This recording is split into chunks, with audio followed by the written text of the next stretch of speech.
ಉರಕ್ಕಿ ತಂಬಿಟ್ಟು ಮಾಡುವ ವಿಧಾನ. ಬೇಕಾಗುವ ಸಾಮಗ್ರಿಗಳು: 1 ಕಪ್ ಅಕ್ಕಿ ನಾವು ಈ ಬೌಲಲ್ಲಿ ತೊಗೊಂಡಿದ್ದೀವಿ, ಅರ್ಧ ಕಪ್ಪು ಕಡಲೆಕಾಯಿ ಬೀಜ, 1/4 ಕಪ್ಪು ಹುರ್ಗಡ್ಲೆ, ಅರ್ಧ ಕಪ್ಪು ಒಣಕೊಬ್ಬರಿ, 1 ಕಪ್ಪು ಬೆಲ್ಲ, 2 ಟೇಬಲ್ ಸ್ಪೂನ್ ಬಿಳಿ ಎಳ್ಳು ಇಲ್ಲ ಕಪ್ಪೆಳ್ಳು, 3 ಏಲಕ್ಕಿ ಕಾಯಿ ತೊಗೊಂಡಿದ್ದೀವಿ. ಈಗ ಅಕ್ಕಿನ ಫ್ರೈ ಮಾಡ್ಕೋಬೇಕು, ಕೆಂಪಗಾಗೋವರೆಗೂ. ಒಂದು ಸ್ವಲ್ಪ ಬ್ರೌನ್ ಬರಲಿ. ಒಂದು ಸ್ವಲ್ಪ ಈಗ ನೋಡಿ ಈ ಥರ ಹುರಿದಿಟ್ಕೊಂಡಿದ್ದೀವಿ ನಾವು. ಇದನ್ನ ಆಮೇಲೆ ಮಿಕ್ಸಿಗೆ ಹಾಕೋಬೇಕು ನಾವು.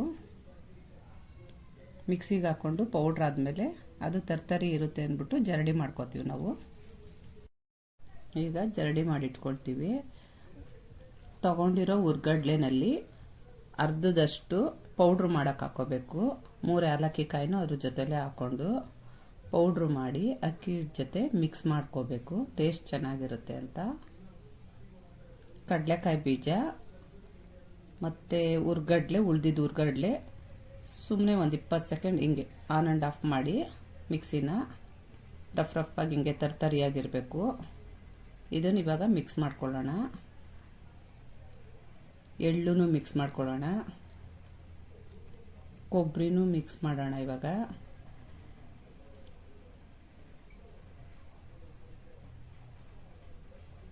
ಈಗೆಲ್ಲ ಒಟ್ಟಿಗೆ ಮಿಕ್ಸ್ ಮಾಡಿ, ಈಗ ಇಷ್ಟು ಮಿಕ್ಸ್ ಮಾಡಿದ್ನ ಸೈಡಲ್ಲಿ ಇಡೋಣ.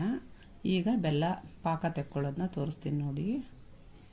ಬೆಲ್ಲ ಬಾಣಲಿಗೆ ಹಾಕ್ಕೊಂಡು ಮುಳುಗಷ್ಟು, ಆ ಬೆಲ್ಲ ಮುಳುಗಷ್ಟು ನೀರು ಹಾಕೋ, ಅರ್ಧ ಲೋಟ ನೀರು ಹಾಕಿದ್ರೆ ಸಾಕು. ಅದು ಎಳೆ ಪಾಕ ಥರ ಬರಬೇಕು. ಇವಾಗ ಕುದ್ದಿದೆ ನೋಡಿ, ಮುಟ್ಟಿದ್ರೆ ಹಿಂಗೆ ಅಂಟಿಸ್ಬೇಕು ಬೆರಳಿಗೆ, ಅಷ್ಟೇ ಸಾಕು ಪಾಕ, ಜಾಸ್ತಿ ಬೇಡ. ಈಗ ಪಾಕ ರೆಡಿಯಾಗಿದೆ, ಸ್ಟವ್ ಆಫ್ ಮಾಡೋಣ. ಆಫ್ ಮಾಡಿದ್ಮೇಲೆ ತಣ್ಣಗಾಗೋಕ್ಕೆ ಒಂದು ಸ್ವಲ್ಪ ಸೋದು ಸುಟ್ಕೊಂಡು ಅದು ಮಿಕ್ಸ್ ಮಾಡೋಕ್ಕೆ ಸ್ವಲ್ಪನೇ ಹಾಕ್ಕೊಂಡು ಮಿಕ್ಸ್ ಮಾಡ್ಕೊಳ್ಳೋಣ. ಒಂದೇ ಸರಿ ಹಾಕಿದ್ರೆ ಪಾಕ ಜಾಸ್ತಿ ಆಗಿಬಿಡುತ್ತೆ ಅಂದ್ಬಿಟ್ಟು ನಮಗೆ ಅದ ನೋಡಿಕೊಂಡು ಮಿಕ್ಸ್ ಮಾಡ್ಕೊಳ್ಳೋಣ, ಸ್ವಲ್ಪ ಹಾಕ್ಕೊಂಡು. ಇದು ನಾವು ನಾಟಿ ಬೆಲ್ಲ ತೊಗೊಂಡಿರೋದ್ರಿಂದ ಈ ಕಲರ್ ಇದೆ.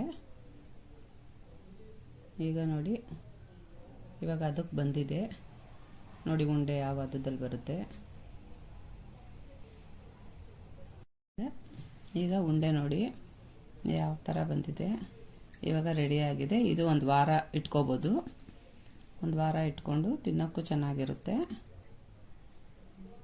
ತೆಂಗಿನಕಾಯಿ ಜೊತೆ ತಿಂದರೆ ತುಂಬ ಚೆನ್ನಾಗಿರುತ್ತೆ. ತೆಂಗಿನಕಾಯಿ ನೋಡಿ, ಉರಕ್ಕಿ ತಂಬಿಟ್ಟು ರೆಡಿಯಾಗಿದೆ.